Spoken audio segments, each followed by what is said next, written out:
de hoy pueda ser para todos, Dios nos hable a cada uno de nosotros. Vamos a orar. Querido Señor, gracias por tu poder, gracias porque tú eres suficiente para todos nosotros. Gracias porque tu evangelio, Señor, no necesita ayuda, solamente hay que presentarlo. Y después tu evangelio, en aquel que lo acepta, comienza a trabajar como lo ha hecho en cada uno de nuestros corazones, Señor. Y te pedimos que no deje de trabajar hasta la segunda venida. Háblanos hoy, predícanos, Señor, danos un mensaje y que podamos entender cuál es tu propósito. Esto te lo pedimos y te lo agradecemos en el nombre de Jesús. Amén. El título del sermón de esta mañana es Siempre mucho es con poco. Siempre mucho es con poco. Esa es en la dinámica del reino de Dios. Eso nos choca, porque nosotros pensamos que para hacer mucho tenemos que tener mucho. Y en el reino de Dios siempre mucho es con poco. Y estoy estudiando el Evangelio según San Juan y por eso vamos a basar hoy el tema de hoy en Juan 6, 1 al 13, que es un pasaje muy conocido que dice así. Después de esto Jesús fue al otro lado del mar de Galilea, el de Tiberias. Y lo seguía una gran multitud porque veían las señales que hacía en los enfermos. Entonces subió Jesús a un monte y se sentó allí con sus discípulos. Y estaba cerca la Pascua, la fiesta de los judíos. Cuando alzó Jesús los ojos y vio que había venido a él una gran multitud, dijo a Felipe, ¿de dónde compraremos pan para que coman estos? Pero esto decía para probarlo, porque él sabía lo que iba a hacer. Felipe respondió, 200 denarios de pan no bastarían para que cada uno de ellos tomara un poco.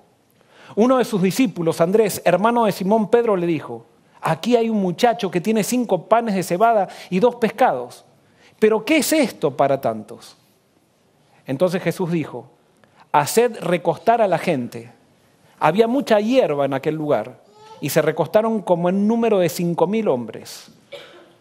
Tomó Jesús aquellos panes y después de dar gracias, los repartió entre los discípulos. Y los discípulos entre los que estaban recostados. De igual manera hizo con los pescados, dándoles cuanto querían. Y cuando se saciaron, dijo a sus discípulos, recoged los pedazos que sobraron, para que no se pierda nada. Recogieron pues y llenaron 12 cestas de pedazos que de los 5 panes de cebada sobraron a los que habían comido. Vamos a describir lo que sucedía. Vamos a imaginarnos que Jesús y los discípulos son una iglesia. ¿Y qué es lo que estaba pasando? Había un problema. ¿Cuál era el problema? El problema era que había un montón de gente hambrienta que había estado todo el día allí escuchando y no tenía comida. Se convoca una junta, o sea, Jesús convoca una junta y los discípulos, especialmente en otros evangelios dice que los discípulos convocaron la junta porque decía, acá hay un problema, el problema es que la gente está con mucho hambre y los discípulos vinieron, convocaron a la junta y le dijeron a Jesús, Jesús, me parece que tenemos que despedirlo antes que cierren las panaderías para que vaya cada uno y busque su pan. El presidente de la junta no estuvo muy de acuerdo, pero hace preguntas el presidente de la junta. Entonces se convoca a la junta y se analiza el problema. El problema era que había 5,000, aparentemente unos 10,000 había, que estaban con hambre y que no había comida para alimentarlos. Parece que la gente cuando se enteró que Jesús andaba por ahí, no esperó ni para llevar comida ni nada, dijo vamos con Jesús. Y resulta que cuando uno se encuentra con Jesús no puede dejar de estar con él. O sea, porque no lo habían planificado. Quizás iban a estar con él 5 minutos o media hora y resulta que pasó todo el día y nadie se podía despegar de la presencia de Jesús. Se llega a una conclusión. ¿Y cuál es la conclusión que se llega? Los discípulos Jesús llega a una conclusión, hay que darles de comer. Y los discípulos, ¿cuál es la conclusión que llegan? No se puede, eso es imposible. Muy bien, ¿cuál es la solución que dieron los discípulos? Los discípulos propusieron una comida individual. Dijeron que cada uno que se vaya y que se busque, que se las arregle y cada uno se alimente. Y Jesús dice, no, acá la iglesia es para una comida comunitaria. No es para que cada uno se alimente. Acá tenemos todos que ayudarnos, dice Jesús. Para los discípulos, ellos dicen que es imposible. Ellos dicen incluso que tienen poco. Había 5 panes y 2 peces. Y también tratamos de solucionar O sea, ellos dicen, pero si tratamos de solucionar, porque alguien propuso algo concreto, dice, vamos a comprar pan por 200 denarios, pero si tratamos de solucionar eso, lo mismo la gente va a comer una amiguita nomás, no se va a saciar. Eso es lo que proponen los discípulos. Ahora, esto es una de las cosas más importantes de este pasaje. Hay 3 situaciones en las que Jesús se entusiasma para obrar en una vida o en una experiencia, en una situación. ¿Cuáles son esas situaciones? Cuando hay algo imposible, Jesús se entusiasma para obrar en esa situación. Cuando lo que tienes es poco, a Jesús le encanta hacer algo cuando hay poco. Y cuando nada es suficiente, allí Jesús quiere estar. Y por eso, si tú vienes aquí en una situación en tu vida que estás viendo que es imposible, que no tienes lo suficiente, que no es suficiente lo que tú piensas y que no hay solución para eso, se está preparando el ambiente para que tú dejes entrar ¿a quién? A Jesús. Y cuando Jesús entra, Él hace algo grande. Nunca, y esta es la lección de este sermón, nunca Dios va a hacer algo con mucho, siempre hace las cosas con poco. Entonces, cuando a ti te están faltando las cosas, cuando los desafíos son imposibles, allí se está preparando el escenario para que Jesús entre. Ahora, cuando tú quieres tener mucho, para hacer mucho, estás provocando que Jesús no entre allí. Porque Dios siempre hace mucho con poco. Así lo determinó, es una ley, no hay una excepción que no sea así. Dios siempre hace mucho con poco. Entonces, si en tu problema estás teniendo poco de una cosa, ¿quién puede entrar allí? Ahora, el problema, alguien dice, pero pastor, hace 40 años estoy con poco y parece que Jesús no hace nada. ¿Sabes por qué? Hace 40 años estás con poco y hace 40 años que no confías que Jesús puede hacer. No te entregas a Jesús. No le llevas eso poco a Jesús. Porque cuando tú le llevas lo poco a Jesús que tiene, Jesús está dispuesto a hacer mucho y así lo hace. Esa es la ley con que Jesús trabaja. Con poco hace mucho. Y cuando tenemos mucho no puede hacer nada. Vamos a hacer un análisis del texto un poquito más detallado. Dice, cuando alzó Jesús los ojos y vio que habían venido a él una gran multitud, dijo a Felipe, ¿de dónde compraremos pan para que coman esto? Les hago una pregunta, ¿por qué Jesús le preguntó a Felipe y no le preguntó a Pedro y no le preguntó a Juan, que es el que escribe este evangelio? ¿Por qué? ¿Saben por qué? Porque Felipe era de Betsaida, era de este lugar. Y Andrés también era de Betsaida. Entonces yo me imagino que cuando Jesús decidió ir a Betsaida, ¿quién se habrá sentido contento? Felipe. Y habrá dicho, ahora van a donde yo conozco a todos ahí. Entonces iban caminando y decía, ahí está la panadería, ahí está esto, acá está todo lo otro. Entonces él era como el guía turístico, él se sentía en casa. Entonces ahora Jesús dice que le hace una pregunta a Felipe, porque Felipe sabía los recursos que había en ese lugar. Pero también ahí el texto, Juan, que es el que escribe, que es otro discípulo que estaba viendo lo que pasaba, dice, pero Jesús lo hizo con una intención. ¿Para qué lo hizo? Pero esto decía para probarlo, porque él sabía qué iba a hacer. ¿Quién sabía lo que iba a hacer? Jesús. Ahora, qué interesante. Jesús le pregunta a Felipe y Jesús ya sabía lo que iba a hacer. ¿Tú estás teniendo un problema? ¿Es imposible? ¿Tienes poco? Jesús quiere que identifiques ese problema. Él sabe ya lo que va a hacer él. Él ya tiene la solución. Pero hasta que tú no reconozcas cuál es la solución, él no puede hacer nada. Hasta que tú no te das cuenta que tienes poco para lo que él quiere hacer, él no puede hacer nada. Y por eso tienes que tú ser consciente de que tú no puedes, que el problema es imposible, que el desafío que Dios te propone, tú no tienes los recursos necesarios para cumplir ese desafío. Pero alguien puede decir, pero yo no estoy entendiendo. Es que a mí siempre me enseñaron que hay que decir yo puedo. Sí, claro, eso es lo que te enseña la sociedad. Es que el reino de los cielos es totalmente diferente a lo que enseña la sociedad. Para que Dios actúe, tú tienes que decir no puedo. Para que Dios actúe, tú tienes que estar frente a algo imposible. Para que Dios actúe, tú tienes que sentir que no hay nada suficiente. Pero entonces muchas veces nosotros cuando tenemos esa situación que es imposible, que no hay nada suficiente, lo demás, ¿qué hacemos? Nos desanimamos. Y en vez de decir, no, y claro, por eso no pasa nada, porque Dios te está llevando a esa situación de lo imposible para que tú le des lugar a Él. Tú estás queriendo solucionar tus problemas todavía porque te parecen que es posible solucionarlos. No, Dios quiere que llegues a entender que sin Él nada, nada. ¿Entendieron? ¿Cuánto? Nada. Nada, ¿cuánto es? Nada. Nada puedes hacer. Nada. Hasta que no llegues a esa circunstancia y hasta que yo no llegue a eso, Dios no se va a poder hacer fuerte en nosotros. El gran problema es que nosotros pensamos que hay algo que podemos hacer. El gran problema es que nosotros pensamos que tenemos ¿cómo se dice? Tenemos que... No me viene ni el chino, ni el inglés, ni el jeringoso, ni nada. Ni el español, nada. No manipular. Tengo que guardar, tener mucho para hacer algo. No, con Dios, justamente cuando tienes poco, cuando tienes nada, allí, no, poco. Siempre algo Dios te da. Algo Dios siempre te dio. Nunca nadie tiene nada. Pero tienes que tener poco, que es lo que ya Dios te dio, y lo que Dios te pide, verlo como imposible.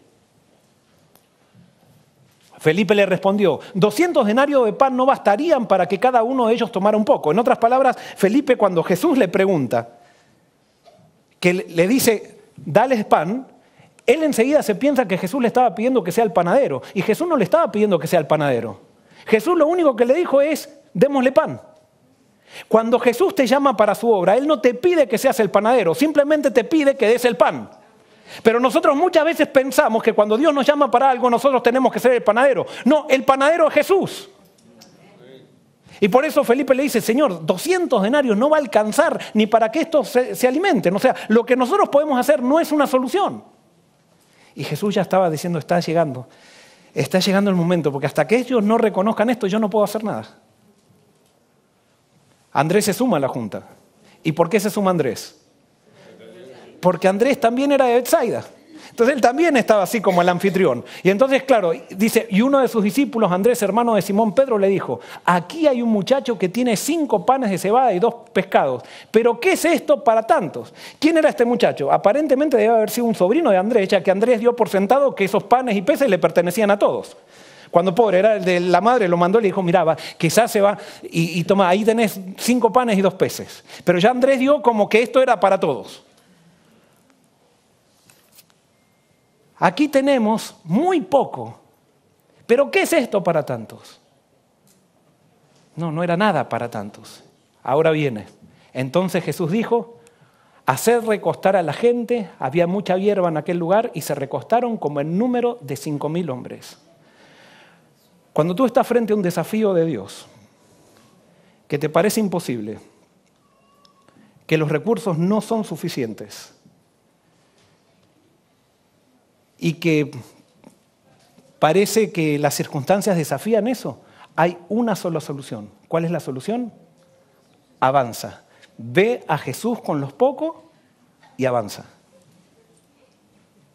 Ve a Jesús con lo poco y avanza. No esperes a tener mucho para hacer algo en la obra de Dios.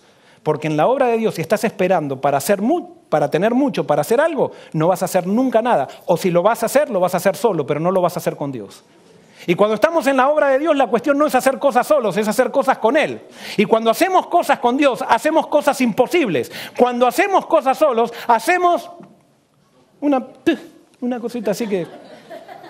Y nosotros decimos, lo que hicimos. Lastimosamente, nosotros estamos enfermos.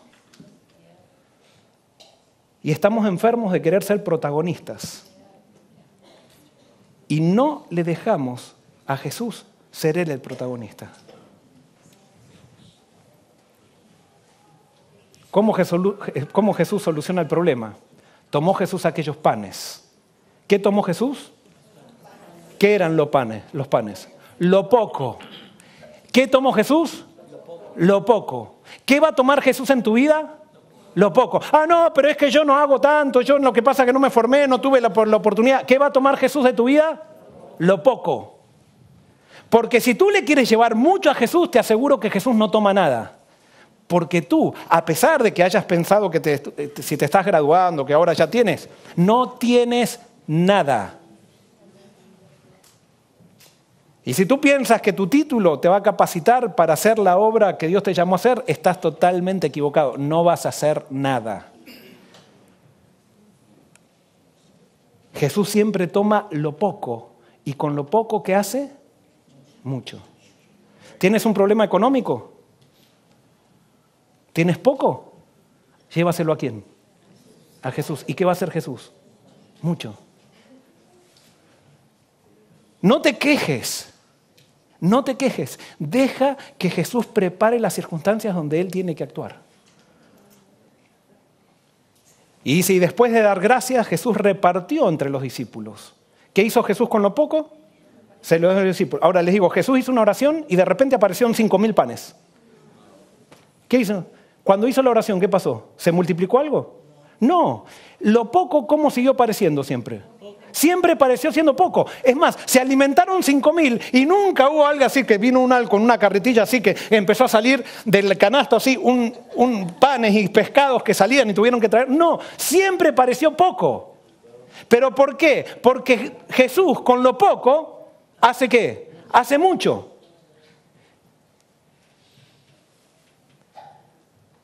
Después de dar gracias los repartió entre los discípulos. ¿Y qué hicieron los discípulos? Y los discípulos en los que estaban recostados. Siempre que Jesús te llama para su obra, siempre te llama con un propósito de dar, nunca con un propósito de que tú crezcas, sino que es un propósito de que tú hagas crecer ¿a quiénes? A otros.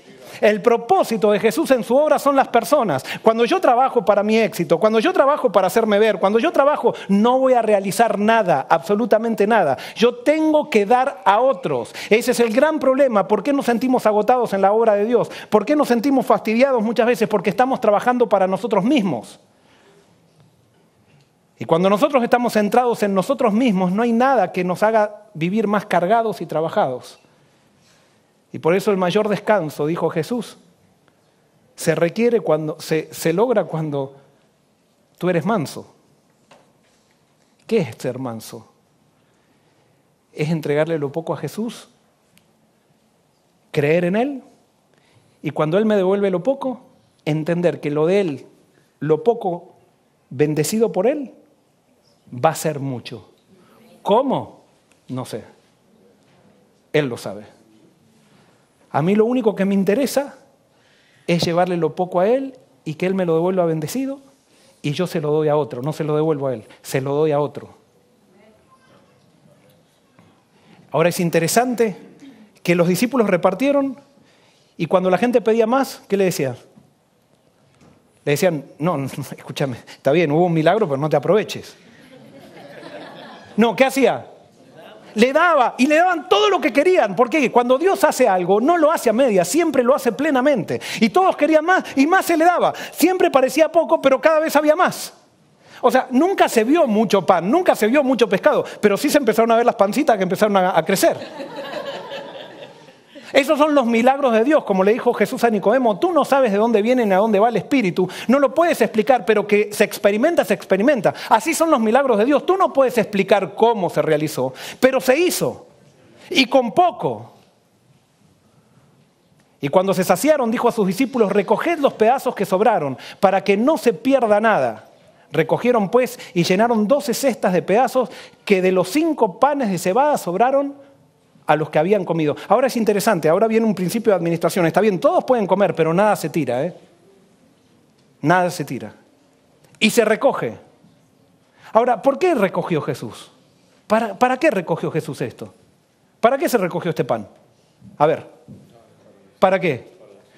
O sea, justamente, la gente ya se había saciado, la gente no tenía ni que llevar nada a su casa porque en la casa estaba ahí, iban a tener la masa, la harina. Pero ¿quiénes eran los que necesitaban? Los discípulos, 12 canastas, una para cada discípulo. De todo lo que sobró, los discípulos se fueron llenos. Llenos para el otro día, no para 4 meses ni para todo el año que tener pan, no, para el otro día. Porque cuando tú entras en el servicio de Dios, aunque sea con poco, Jesús nunca te hace faltar. Con poco, pero tú no sabes. ¿Cómo pasó esto? Y yo sé que, por ejemplo, acá hay mucha gente que quizás no es con mucho dinero ni nada por el estilo, pero que viven y han tenido experiencias como si tuvieran mucho dinero. Y uno dice, ¿pero cómo? Cuando tú vives para otros, Dios te devuelve. Y a veces cuando vemos gente con mucho, no es porque muchas veces es por el hecho de que son ambiciosos, sino por el hecho de que son gente que sabe muy bien beneficiar a otros. Y Dios les ha dado esa capacidad y entonces con lo que dan, con lo que ellos reciben, dan. Ahora, ¿cuál es la dinámica del reino de Dios? Acá está Dios y esto es un principio que tenemos que entender. Dios, con poco, ¿qué hace? Dios, con poco, hace mucho. Entonces, ¿en quién tenemos que centrarnos cada vez que hacemos algo? En Dios.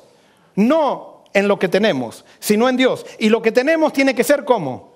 Poco, porque Dios siempre hace mucho con lo poco. Entonces, si yo tengo mucho, ¿puede hacer algo Dios?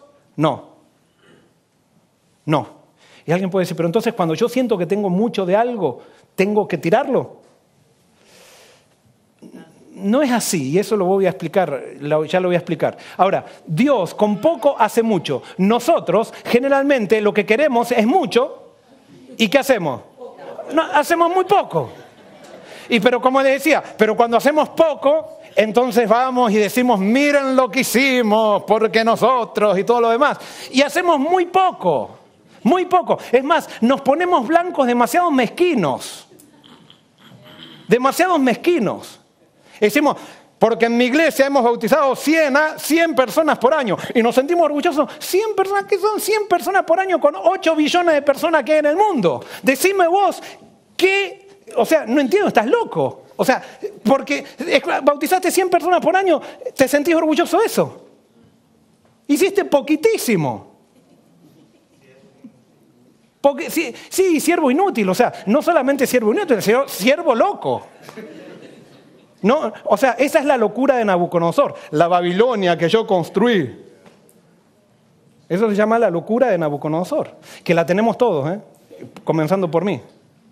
La tenemos todos. Nos encanta cuando hacemos algo que es insignificante, inflarlo, inflarlo, inflarlo. Qué enfermos que estamos. Dios hace mucho con poco. Cuando nosotros querramos hacer mucho para Dios, siempre será con poco. Es por eso que nuestros sueños, y acá viene la clave, es por eso que nuestros sueños para con Él siempre deberán superar a la cantidad de recursos que tenemos. Nuestros sueños para con Él. Acá la cuestión no es dejar de hacer cosas, sino agrandar los sueños. Si yo siento que tengo mucho, es porque no tengo un sueño grande entonces. Porque siempre que estés en la obra de Dios, lo que tengas te va a parecer poco. Y Dios te va a dar de acuerdo. Toda persona recibe lo poco que necesita para la obra que tiene. Pero entonces, si yo pienso que tengo mucho, quiere decir que no he entendido la obra que Dios tiene para mí. Dios tiene una obra tan grande que lo que tengo es poco. No sé si me explico.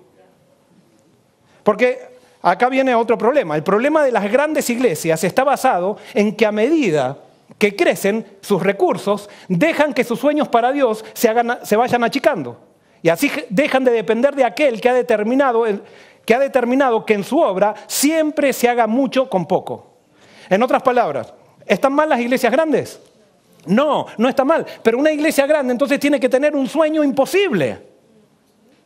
Y no puede decir acá llegamos, es el problema de la iglesia grande que dice, como ya somos ricos y eso, tenemos todo. Y se empieza a comparar con las otras iglesias. Y cuando Dios le pidió a esa iglesia grande que sacuda al mundo. Y si esa iglesia se propone sacudir al mundo, siempre sus recursos van a ser pocos. ¿No? ¿Me explico? Acá no es cuestión de criticar a la iglesia grande, no, la iglesia es grande porque tiene un sueño chico. Pero una iglesia que tiene un sueño grande siempre va a ser chica. Porque los sueños tienen que ser imposibles, tienen que ser con Dios, o sea, tenemos que tener poco y por eso las iglesias se manejan totalmente diferente a lo que se maneja una empresa. Porque en una empresa nosotros decimos, si hay plata, hacemos, si no hay plata, no hacemos. En las iglesias no, la cuestión es, ¿cuál es la misión que tenemos? Y tenemos que tener una misión grande y Dios provee lo otro. Le llevamos lo poco que tenemos a Dios y Dios hace el resto. Eso pasa en tu vida también. ¿Cuántas personas acá hay sentadas, por ejemplo, que dicen, no, yo no puedo hacer nada porque no tengo la plata para estudiar, no tengo esto por lo otro, las circunstancias son muy difíciles? Llévale lo poco a Dios. Justamente esas circunstancias difíciles Dios las está preparando porque Él quiere hacerse grande en ti. Dios con poco quiere hacer mucho y por eso es necesario que soñemos grande. Dice el Espíritu de Profecía que Jesús se proponía cosas grandes para Dios. Y díganme si no se propuso algo grande Jesús, que fue salvarnos. Y tenía mucho Jesús. No, tenía poco, lo hizo nacer Dios en un pesebre. Para que entendamos que Dios siempre hace mucho con poco. ¿Por qué Dios estableció este principio? Y vamos a Jueces, capítulo 7, versículos 1 al 7. La historia de Gedeón, muy conocida. Dice, Jerobaal, que es otro nombre de Gedeón, y todos los que estaban con él, se levantaron de mañana y acamparon junto a la fuente de Arod. El campamento de los madianitas les quedaba entonces al norte, en el valle, más allá del collado de Mor. Jehová dijo a Gedeón, hay mucha gente contigo para que yo entregue a los madianitas en tus manos, pues Israel puede jactarse contra mí diciendo, mi mano me ha salvado. ¿Por qué Dios no quiere mucho? ¿Por qué Dios no quería un gran ejército? Muy bien, hay otro versículo que no lo puse, que dice, yo no compartiré mi gloria con nadie, dice Dios. Y hay alguien que egoísta, Dios. No, es que así tiene que ser, hermano. Tú no tienes ninguna gloria, es más, te hace mal. Es más, Dios es una unidad triuna, ¿verdad? Y entonces, ustedes nunca van a ver a Jesús diciendo, adórenme, porque yo soy el Mesías. ¿De quién hablaba Jesús? Del Padre. Y ustedes nunca van a ver al Padre diciendo, a ver, adórenme todos, adórenme. ¿Qué hace el Padre? Dice, este es mi hijo, yo le voy a entregar todo a él. O sea, Dios no quiere gloria, pero en esa unidad nosotros somos dependientes de él y él ha determinado que, perdón, estoy como el de la historia de él. Gracias.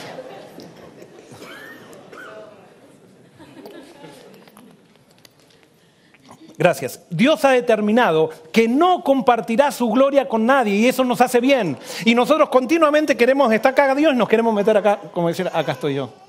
Yo también. Y a medida que nos metemos nosotros en el centro de la escena, ¿qué vamos haciendo con Dios? Lo vamos queriendo sacar. Y cuando lo sacamos a Dios, terminamos haciendo muy poco. Muy poco. Ahora pues, Dios le dijo, ahora pues, haz pregonar esto a oídos del pueblo. Quien tema y se estremezca, que madrugue y regrese a su casa desde el monte de Galaad. Regresaron los del pueblo 22,000 y quedaron 10,000. Y Jehová dijo de nuevo a Gedeón, aún son demasiados, llévanlo a beber agua y allí los pondré a prueba. Del que yo te diga, vaya este contigo, irá contigo. Pero de cualquiera que yo te diga que este no vaya contigo, el tal no irá. Fíjense que regresaron 22,000 y quedaron 10,000. ¿Y qué le pareció a Dios todavía? ¿Por qué les parecía demasiado? Porque como Dios ya sabía lo que iba a hacer. ¿Se acuerdan como Jesús cuando Felipe le preguntó? Jesús ya sabía lo que iba a hacer. Dios ya sabía que les iba a dar la victoria. Pero él todavía sentía que con 10,000 todavía esos 10,000 iban a decir, gracias a nosotros. Gloriarse. Allí había 9,700 orgullosos. O sea, en realidad eran 10,000 orgullosos, pero había 9,700 que no querían entregar el orgullo, que querían estar en el centro. Entonces Dios los hace pasar por una prueba y quedaron ¿cuántos? 300. Entonces Gedeón llevó al pueblo a las aguas y Jehová les dijo, a cualquiera que lama las aguas con la lengua como la hace un perro, lo pondrás aparte. Y lo mismo harás con cualquiera que doble sus rodillas para beber. El número de los que lamieron llevándose el agua a la boca con la mano fue de 300 hombres. El resto del pueblo dobló sus rodillas para beber las aguas. No me pregunten por qué, porque no lo sé. ¿Por qué los que eran como perros, o sea, pudieron llegar? Pero a veces nosotros queremos hacer la obra que es simplemente esa que es para pipí cucús nomás.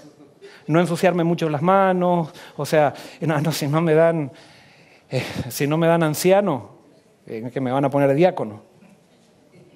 Si fui 10 años anciano.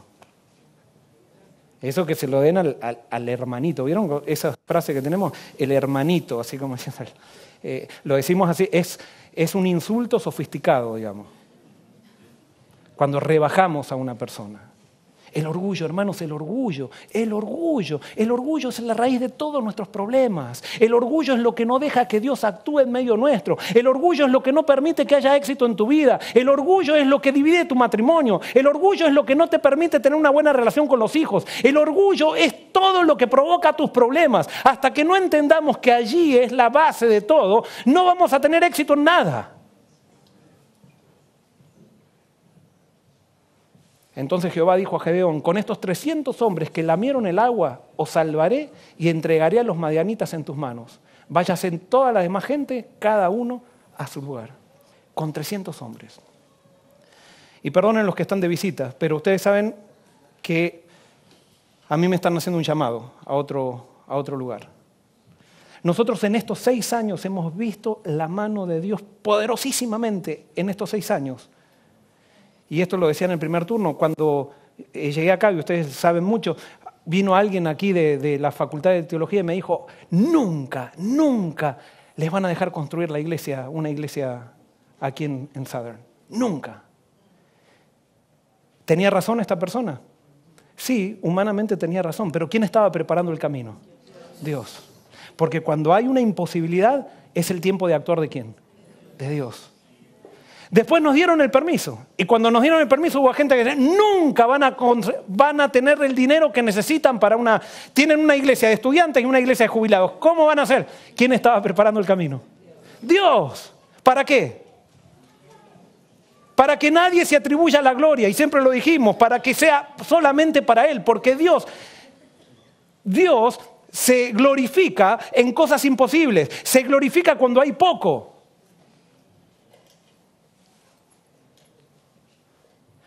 Y por eso, hermanos, esta iglesia por el poder de Dios se va a construir posiblemente. Si ustedes siguen teniendo fe y si siguen poniendo a Cristo en primer lugar, y si la misión es tan grande de esta iglesia que sea imposible todo lo que se haga. Pero puede llegar un momento que les pase lo que les pasa a las iglesias, se construye esa iglesia y empiecen a mirar a la iglesia, como diciendo: nosotros hacemos esto porque, y bueno, es una de las mejores iglesias. Me dio lástima de escuchar a algunas personas así que no lo hicieron con maldad, porque hasta no es que me dio lástima, después me dio lástima. A mí al principio decía: qué bien. Pero que decían: pastor, no lo vamos a poder reemplazar. Y yo por adentro decía: muy claro. Y entonces Dios de repente, ¿qué tiene que hacer Dios? Sacudirte en el polvo para que te des cuenta que es Él. Es Él. Y por eso va a ser lo único que va a trabar una iglesia y que traba las iglesias, es la falta de fe. Porque Dios, cuando está quitando algo, es porque Él quiere glorificarse. Cuando Él está sacudiendo las cosas es porque Él quiere glorificarse, porque ha llegado a una etapa superior todavía donde Él se va a glorificar más. Si es que estamos dispuestos a llevarlo poco y si es que realmente reconocemos que tenemos poco para que Él haga mucho. Pero ojo, no vaya a ser que nosotros concretamos una etapa y hagamos de esa etapa nuestro sueño. El sueño de Dios está comenzando, es mucho más grande que construir una iglesia, es mucho más grande que tener éxito, digamos, en internet o lo que sea, es mucho más grande que eso. El sueño de Dios es volver nuevamente. Y hasta que no lleguemos a ese día, que es imposible, porque tenemos que predicar a todo el mundo, hasta que no lleguemos, el sueño sigue siendo imposible y tenemos que hacer con lo poco que tenemos, llevarle lo poco que tenemos a Dios para poder completar esa misión. Y si consideramos que tenemos poco, Dios va a hacer mucho, pero en el momento que nosotros empecemos a pensar que tenemos mucho, lo único que Dios va a hacer es nada, porque vamos a hacer nosotros muy poco. Con respecto a Gedeón, mientras la situación no fuera imposible, mientras los recursos sean suficientes y mientras se pusiera la seguridad en la fortaleza del ejército, Dios no podía hacer su obra. El caso de David, fíjense David, Dios lo sacó, ¿de dónde lo sacó David? Lo sacó de ser un pastor de ovejas y hizo con David cosas enormes, pero llegó un momento en su vida que a David se le subió, ¿cómo se dice? Se lo subió el humo a la cabeza. En 1 Crónicas 21, 1 al 7 dice: y se levantó Satanás contra Israel e incitó a David a que hiciera ¿qué? Un censo del pueblo. David ahora tenía éxito, se había transformado en el rey que era más temido de la zona, había conquistado otros y ahora dice: voy a contar cuántos caballos tengo, cuántos son en mi ejército. Y versículo 2. Y dijo David a Joab y a los príncipes del pueblo: id y haced censo de Israel desde Beerseba hasta Dan, e informadme sobre el número de ellos para que yo lo sepa. Y respondió Joab: que Jehová añada a su pueblo 100 veces más de lo que es rey, señor mío. ¿Acaso son todos ellos siervos de mi señor? ¿Para qué procura mi señor esto que traerá pecado sobre Israel? Joab, que si ustedes analizan la vida de Joab era un tipo tremendo, era Joab. Y sin embargo Joab se da cuenta que David estaba entrando en la locura de Nabucodonosor, aunque todavía Nabucodonosor no había vivido. Pero se le estaban yendo los humos a la cabeza. El rey con el corazón como el de Dios, se le estaban yendo los humos a la cabeza por el éxito. Y ahora empezó a querer contar el éxito. ¿Cuántos soldados tenía? ¿Cuántas cosas? Y ahora quería él hacer una estrategia para conquistar más, para hacer la obra de Dios, entre comillas. Porque nosotros tenemos un montón de estrategias para sacarlo a Dios del centro y ponernos nosotros, agarrarnos de las bendiciones que Dios nos da y ponernos nosotros en el centro. Pero la orden del rey pudo más que Joab. Se puso caprichoso David. Salió por tanto Joab y recorrió todo Israel. Y entonces volvió a Jerusalén y dio cuenta a David de las cifras del pueblo. Había en todo Israel 1.100.000 que sacaban espada y en Judá 470.000 hombres que sacaban espada. Entre estos no fueron contados los levitas ni los hijos de Benjamín, porque la orden del rey era abominable a Joab. Esto desagradó a Dios, el cual castigó a Israel. Entonces dijo David a Dios: he pecado gravemente al hacer esto. Te ruego que quites la maldad de tu siervo, pues he actuado muy ¿qué? Locamente. En la Biblia, si hay una locura, se llama orgullo. Cada vez que el orgullo toma posesión de nuestra vida, nos volvemos locos. Y por eso David le agarró el orgullo a la cabeza y actuó locamente. Quiso tener mucho para hacer más y no se dio cuenta que para hacer algo con Dios siempre tiene que ser con poco. Pero no, entonces, ¿qué? Tenía que decir, bueno, ahora vamos a achicar el ejército. No, es que ahora David tenía que conquistar, no por guerra, tenía que conquistar el mundo para Dios. Pero él se conformó simplemente con conquistar los reinos vecinos. Y por eso le parecía ahora que él podía hacer algo. Elena de White comenta: con el objeto de extender sus conquistas entre las naciones extranjeras, David decidió aumentar su ejército y requerir servicio militar de todos los que tuviesen edad apropiada. Para llevar a cabo este proyecto fue necesario hacer un censo de la población. El orgullo y la ambición fueron lo que motivó esta acción del rey. El censo del pueblo revelaría el contraste que había entre la debilidad del reino cuando David ascendió al trono y su fortaleza y prosperidad bajo su gobierno. Esto tendería aún más a fomentar la ya excesiva confianza en sí que sentía tanto el rey como el pueblo. ¿Cómo nos gusta comparar? Cuando yo llegué pasaba esto, cuando me estoy yendo está ocurriendo todo esto. La locura del orgullo. La prosperidad de Israel bajo el gobierno de David se debía más a la bendición de Dios que a la habilidad de su rey o a la fortaleza de su ejército. Pero el aumento de las fuerzas militares del reino daría a las naciones vecinas la impresión de que Israel confiaba en sus ejércitos y no en el poder de Jehová. Hermanos de la iglesia de College y de cualquier iglesia, si tú tienes una iglesia chica, gloria a Dios, porque Dios se puede hacer grande. Si tú tienes una iglesia más grande, recuerda que esa iglesia es chica. Porque si es grande, a tu manera de ver las cosas, la ves grande porque la misión que tienes es chica, entonces has achicado la misión. Nunca vas a ver una iglesia grande si aceptaste la misión de Dios.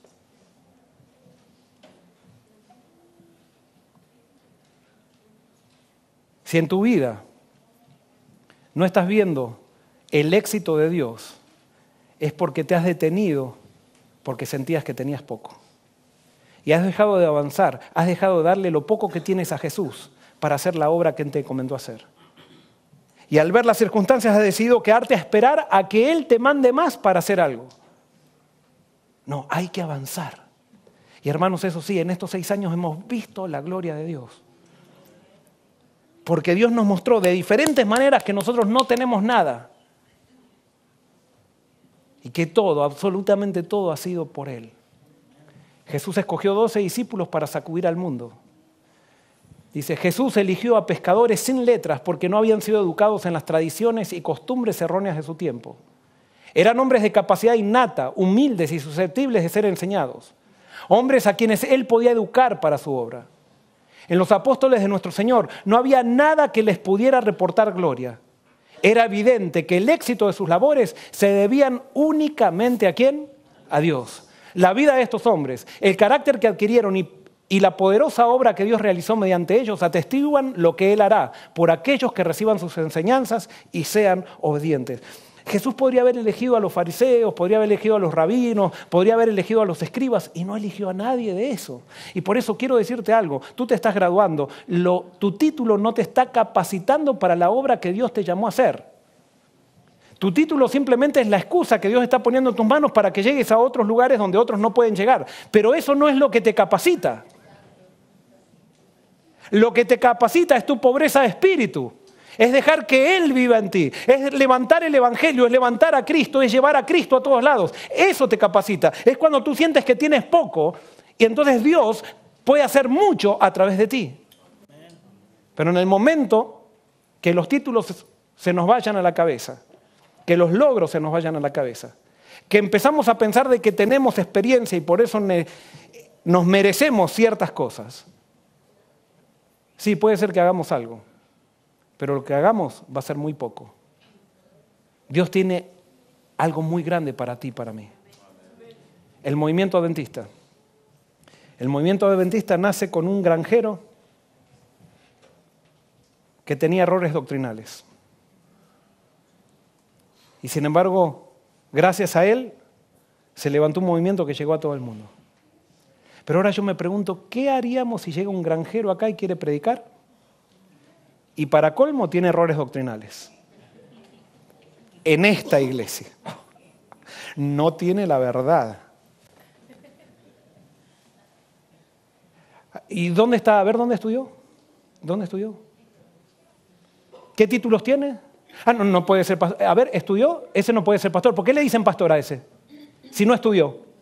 ¿Desde cuándo el pastorado se estudia? A ver, dígame, ¿desde cuándo el pastorado se estudia? Hay una gran confusión acá. El pastorado no es un cargo académico. El pastorado es una persona que ministra gente. Licenciado en teología o bachiller en religión, eso es un título. Pero el pastorado no es un título académico. El pastorado es una función que Dios da por medio del Espíritu cuando alguien ministra gente. Y no se necesitan títulos para ministrar gente. Lo único que se necesita es el Espíritu Santo. Es el Espíritu Santo y levantar a Jesús.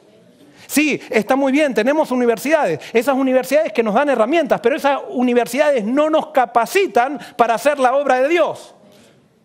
Esas universidades nos dan herramientas que nosotros las podemos usar para nuestra gloria o para la gloria de Él. Y ojalá que así sea. El movimiento adventista nació con un grupo de granjeros, con una niña de 17 años que había tenido un golpe en la cabeza cuando tenía 7 años, que nadie daba nada por ella. Por un marinero que había también vendido sus barcos, un poco viejo, que se relacionó con jóvenes y empezaron a predicar. Y resulta que en una generación sacudieron al mundo. En una generación las otras denominaciones no era que le hacían guerra, sino que se preocupaban porque decían, ¿cómo crees que es? ¿Por qué? Porque al movimiento adventista no le interesaba llenar iglesias, al movimiento adventista le interesaba que Cristo venga. Y muchos se unieron a ese movimiento con errores doctrinales, con un montón de situaciones, pero se unieron en el mismo propósito y empezaron en el espíritu a purificar eso. Y resulta que con quizás 3.000 personas sacudieron al mundo. Ahora somos 21 millones de personas y no le hacemos cosquilla a nadie. Ah, pero nos encanta ir a los congresos y decir, porque tenemos el sistema de hospitales y la universidad esta y el doctor este y aquella cosa, aquel otro. ¡Qué poco! ¡Qué poco! ¡Qué poco! ¡Qué poco hacemos! Porque tenemos mucho y no hacemos nada. Cuando Dios con poco está dispuesto a hacer todo. Pero es que nos gusta ponernos en el centro, nos gusta que nos alaben a nosotros, nos gusta que nos digan nuestros títulos, nos gusta hacer sentir que los demás son inferiores a nosotros. Mientras estemos en eso, quiere decir que todavía no hemos conocido a Cristo. Al Cristo que seguimos, a un Cristo que nació en un pesebre, a un Cristo que nunca se llamó el Hijo de... O sea, nunca se atribuyó la divinidad por sí mismo, sino que simplemente estuvo disfrazado siempre, se disfrazó como un viajero, murió al lado de dos criminales. Ese es el Dios que servimos, un Dios que con poco hace mucho. No necesitamos mucho para hacer la obra de Dios. Gracias a Dios, Dios está provocando un reavivamiento en su iglesia. Y hay cada vez administradores, hay personas que se empiezan a dar cuenta, y nos empezamos a dar cuenta, porque todos somos culpables de este pecado, nos empezamos a dar cuenta que no necesitamos mucho. Solamente necesitamos reconocer nuestra necesidad de Cristo. ¿Cuál es el criterio que Dios elige un grupo para hacer su obra? Lo leímos en Deuteronomio 7, que dice, no porque ustedes son, leo la primera parte, dice, no por ser vosotros el más numeroso de todos los pueblos os ha querido Jehová y os ha escogido, pues vosotros erais el más insignificante de todos los pueblos, sino porque Jehová os amó y quiso guardar el juramento que hizo a vuestros padres. No era porque eran muchos. Dios no nos elige porque tenemos cualidades, Dios nos elige porque nos ama. Y justamente nos elige porque ve que somos poco. Si llegamos a reconocerlo, Él se va a hacer grande en nosotros. El problema de la Odisea es que dice, yo soy rico y me he enriquecido y de nada tengo necesidad. La Odisea necesita reconocer que es miserable, pobre, ciega y desnuda, que tiene poco. Cuando la Odisea se reconozca que tiene poco, Dios va a hacer mucho por ella. Dios dice que al final sacará un remanente de 144.000. Nuevamente, dice que la mayoría de su iglesia piensa que tiene mucho, pero entonces Él va a tener que sacudir a su iglesia y dejar ¿cuántos en su iglesia? Para cumplir la gran obra imposible que hay, Él nuevamente cumple su criterio. Tiene que dejar ¿cuántos? Pocos. Pocos que le den la gloria a Él, pocos que entiendan que con poco se puede, pocos que entiendan que con Dios todo lo podemos. Pocos que no sean cobardes, no porque son valientes, sino porque han ejercido fe en aquel que tiene la valentía. Conclusión, cuando Dios saque ese remanente, que ojalá que ustedes y yo seamos parte, si es que realmente estamos dispuestos a quebrarnos y a reconocer que somos poco delante de Él. Sofonías 3:11 y 12 describe ese remanente y dice, en aquel día no serás avergonzada por ninguna de tus obras con que te rebelaste contra mí, porque entonces quitarás de en medio de ti, ¿a quiénes? A los que se alegran en tu soberbia, a los que les gusta hablar de todo lo que tenemos y todo eso. ¿Qué va a hacer Dios con eso? Los va a quitar. Y nunca más te ensoberbecerás, o sea, te pondrás orgulloso en mi santo monte. Y dejaré en medio de ti, fíjense qué hermoso esto, y dejaré en medio de ti un pueblo humilde, o sea, con poco, el cual confiará en el nombre de Jehová. Y ese pueblo sacudirá al mundo. Dios te está llamando a ser parte de ese pueblo. Pero tenemos que quebrarnos delante de Cristo. Tenemos que reconocer que la obra que Dios nos pone adelante es imposible y dejar lo que Él haga. Nosotros simplemente lo que Él nos da, lo repartimos. Lo da y nosotros lo repartimos. Él se encargará de los resultados. Vamos a terminar cantando, bueno, termino con esta frase, Dios dejará un remanente que esté dispuesto a hacer mucho con poco. No es con ejército ni con fuerza, sino con mi espíritu. Vamos a terminar cantando el canto que lo hemos utilizado como lema, mi fortaleza es Jehová.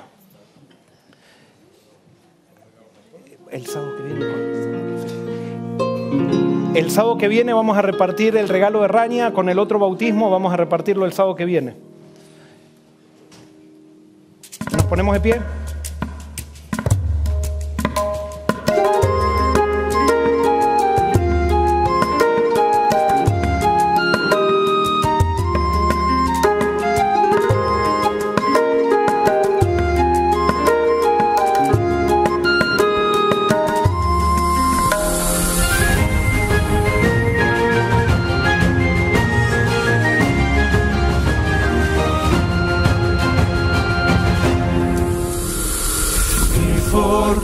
fuerza es Jehová, del hombre no temeré.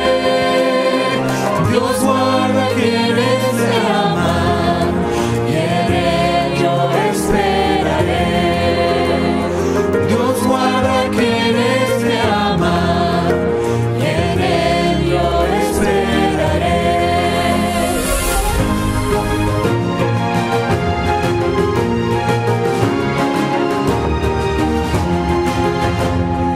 Bendito sea Jehová, su pueblo en él confiará.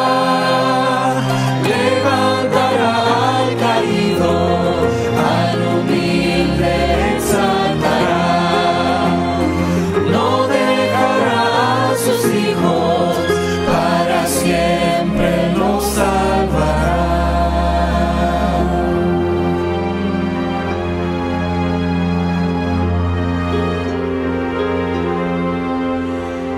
Mi fortaleza es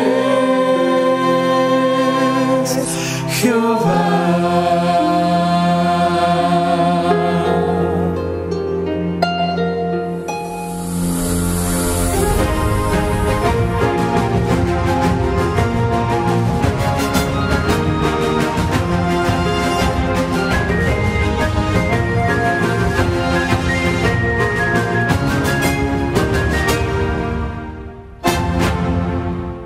Hay alguien que en esta mañana quiere orar en nombre de todos los que estamos hoy aquí y decirle: Señor, queremos que tú nos hagas ver lo poco para entregártelo, para que tú hagas mucho con nosotros.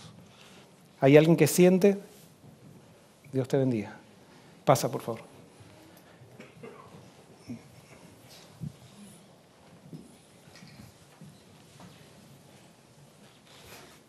Oremos. Bendito Dios, alabado sea tu santo nombre. Gracias, oh Padre eterno, de traernos aquí en tu templo santo y para recibir de tu maná que proviene directamente del cielo a través del pastor. Padre, reconozcamos, oh Señor, que de verdad hemos tratado de tener mucho y siempre produciendo lo poco. Pero desde hoy, Padre, prepara nuestro corazón para que siempre reconozcamos, oh Señor, lo poco que tenemos y lo poco que somos, depender de tu fuerza. Para depender de tu fuerza, Señor, y aprender siempre